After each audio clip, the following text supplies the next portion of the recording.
లోహాలు వేడిని త్వరగా కోల్పోతాయి, అందుకే అవి చల్లగా అనిపిస్తాయి.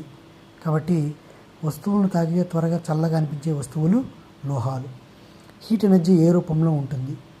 హీట్ అనేది సాధారణంగా ఒక శక్తి రూపం, కాబట్టి ఇది వేడి శక్తి ఒక శక్తి రూపం. వేడి గాలి పైకి ఎగురుతుంటే దాన్ని ఏమంటారు? కన్వెక్షన్.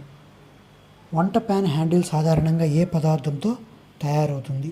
ప్లాస్టిక్ లేదా వుడ్. ఎందుకంటే వంట వేడి పైన చేస్తాం కాబట్టి హ్యాండిల్ ప్లాస్టిక్ లేదా చెక్కతో తయారు చేయాలి, అది అధమ ఉష్ణ వాహకం. అలా కాకుండా వేరే పదార్థంతో కన్నా తయారు చేస్తే ఆ పాత్ర గ్రహించినటువంటి శక్తిని, వేడిని చేతికి తగిలి మనకి సెగ తగులుతుంది. తక్కువ మరియు ఎక్కువ ఉష్ణోగ్రతలు కొలవగల థర్మామీటర్ ల్యాబొరేటరీ థర్మామీటర్. భూమికి సూర్యుని వేడి ఎలా చేరుతుంది? రేడియేషన్ ప్రాసెస్ ద్వారా చేరుతుంది. లోహాలు ఎప్పుడు వ్యాకోచిస్తాయి? వేడి పెరిగినప్పుడు లోహాలు వ్యాకోచిస్తాయి. సెల్సియస్ స్కేల్ స్థిరాంకాలు ఏవి? 0 degree Celsius to 100 degree Celsius. Thermometer bulb ఏ పదార్థంతో తయారవుతుంది?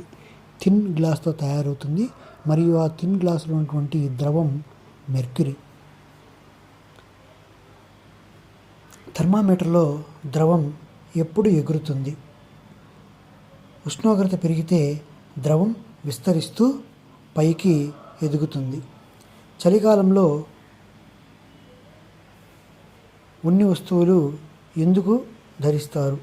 చలికాలం ధరించేటువంటి ఉన్ని వస్తువులు ఇవి గాలిని అందులోనే దాచుకుని శరీరాన్ని వెచ్చగా ఉండేట్లుగా చేస్తాయి కాబట్టి.